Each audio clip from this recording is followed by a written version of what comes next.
States. But now, at this time, you are free to go to the boat and go grab a photo. The only thing that I ask is that if you find yourself up against the rail with a great unobstructed view of the ship, just remember there may be somebody behind you that would like to do the same thing, so please be courteous and allow them to get whatever photos that they want as well. So, all right, you enjoy this little bit of history right here in Mobile. I say that when you get away. Huh? Oh, you turn it off? No, I ain't turning it on. Oh. Then I will turn it off.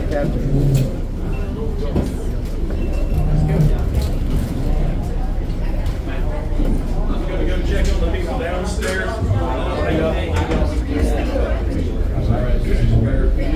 Go ahead.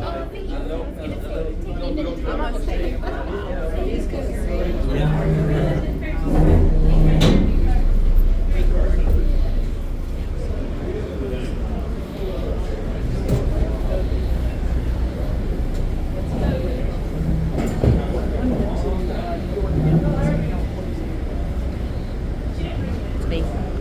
Oh, that air feels good.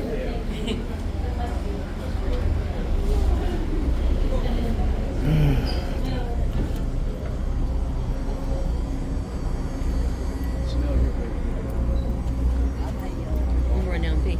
Okay, go run down, pee.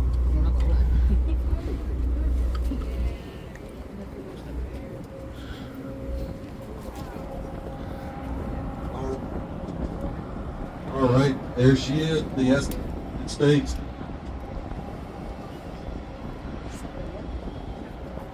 As a nickname, she is called the Big U.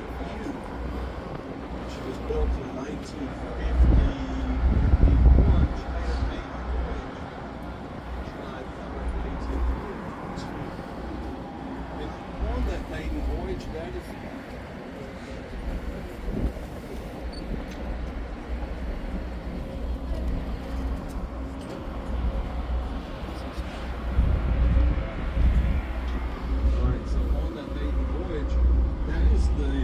trip that she actually beat the world speed record for an ocean liner crossing the Atlantic. She beat the record that was originally set by the Queen Mary back in 1938. But she crossed the Atlantic in 3 days, 10 hours, and 40 minutes, and has held that record ever since. There is no other ocean liner faster than the one that you see here. Now the SS United States is 990 feet in length, and that makes her 100 feet longer than the Titanic. She looks a lot like the Titanic, and however, the Titanic had 4 smokestacks, whereas she only has 2. Now if we were to take this ship and stand her on her end next to the tallest building in Mobile, the RSA Battle House Tower, she would clearly stand about 200 to 225 feet taller than that building.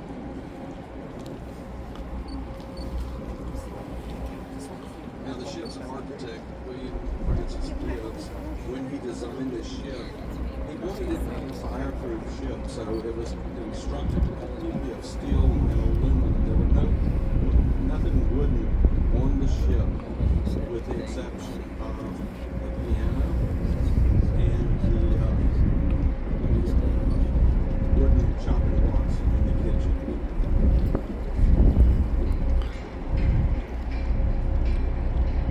Okay, so now that we're at the stern of the ship, we're going to see on that deck one of the 4 propellers that actually pushed the ship when it was in service. Just to give you some reference, that propeller is 18 feet in diameter, 11 feet tall. Also, the other thing you'll notice on the stern of the ship too is that the railing is missing on the side of the ship that is facing land. Now, when that ship was brought into Mobile, that railing was there, but it was heavily damaged. The story is that when the ship was in, there was a crane operator that actually placed the propellers on the deck and damaged the railing because they misjudged the clearance. The the ship was also sent to Turkey, where all the asbestos was supposed to have been removed, and they did. That's why there's nothing left on the inside of the ship. All the walls have been removed, so there are no cabins left in there. You can see on the floor where the cabins were, where the restrooms were, but there are no walls that separate those spaces anymore.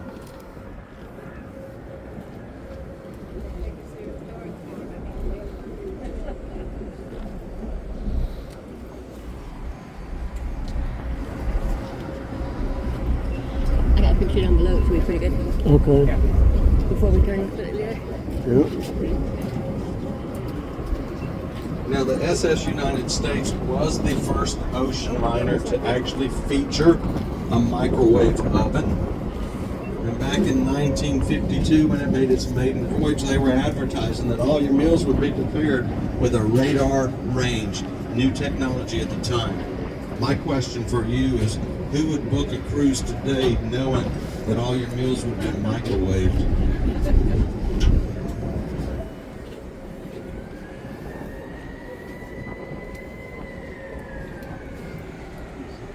And since we're at this angle here, I want you to look at the top of the ship itself. The two smokestacks that you see, those are the largest smokestacks ever placed on a ship.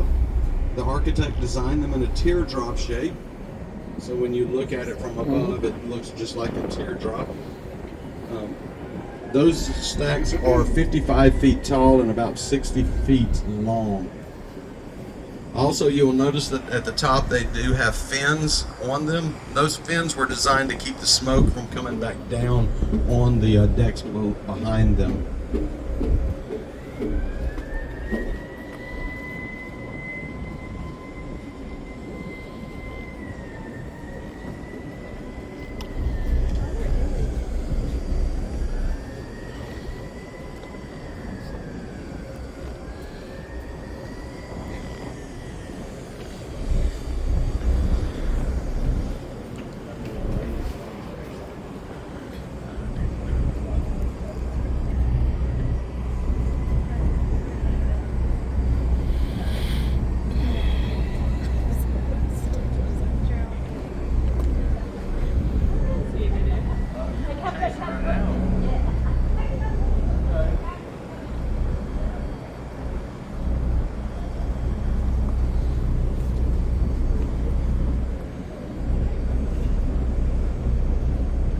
All right, one thing that's of note here too is that the ship actually could hold 2,000 passengers on any given journey, plus a crew of a little over 1,000. But the ship, when it was built back in 1950 and 51, it was partially financed by the United States military because it was used as a top secret weapon during the Cold War. This ship could be converted over to a troop transport in 48 hours. And when it was converted over, it could hold 14,000 troops on there. Another interesting thing about the time period when it was constructed, which if you know was like the few years following World War II. But the propeller that you see on the upper deck there was actually designed by a woman who had been working with the ship manufacturing industry during the World War II period, and I cannot remember her name to save my life. So you'll see some people on the ship. These people are actually working to clean her up because the ship is destined to go to Destin as an artificial reef. It will be the largest artificial reef once it is sunk. And their job is to remove any hazardous material, including oil, any asbestos that may be left over there. Oh, okay, so now Elaine Kaplan was the woman, or the female engineer at Gibbs and Cox, who actually designed the propeller.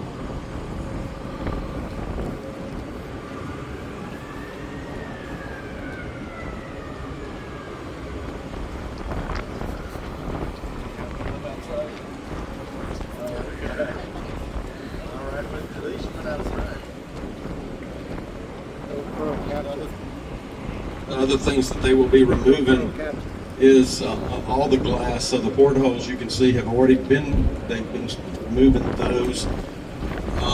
The windows on the promenade deck have also been removed since they've been here at port.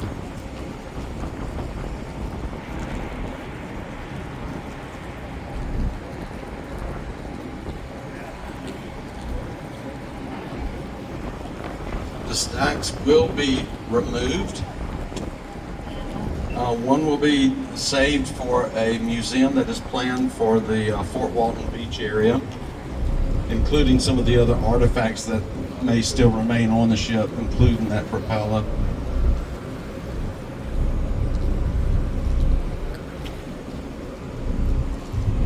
Also, the crow's nest that's at the front will be removed for the museum as well.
What that is?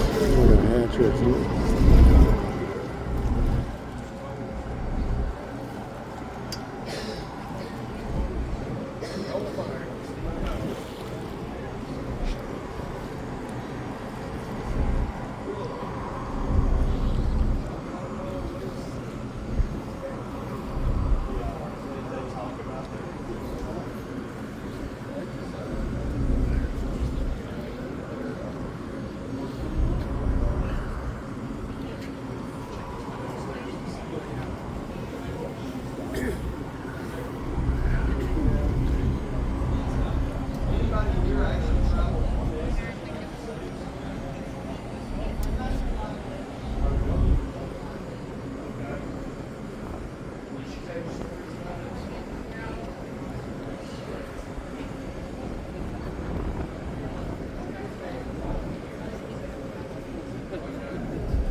One thing I'd like to point out about this ship is that when she beat the world record for speed crossing the Atlantic, she actually did it at only 60% of her power. And the story is that the captain ordered his crew not to go above 60% because he felt like the competition would come back, build another ocean liner that would be faster, and that he wanted to come back and beat that ocean liner as well. However, the competition never did build another ship, and that makes the SS United States the last American-made ocean liner. So there's groups out there that would love to save her, and there's great reasons to save her, and I can name a few. Number one is that she was the flagship of the Merchant Marines. She was the fastest ocean liner, and she also is the last American-made ocean liner.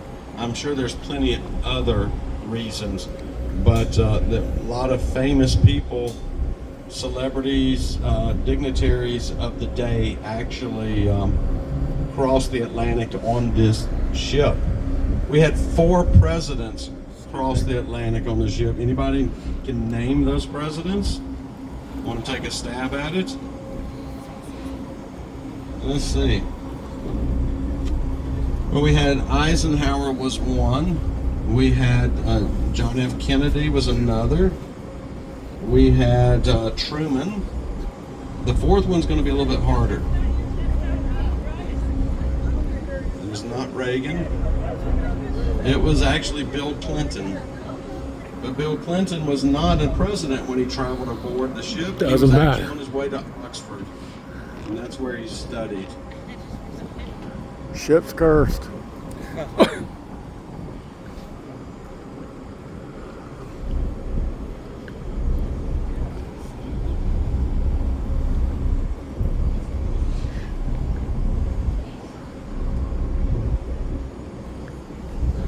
Another interesting note is that the Mona Lisa actually traveled on board the SS United States for its one and only tour of the United States.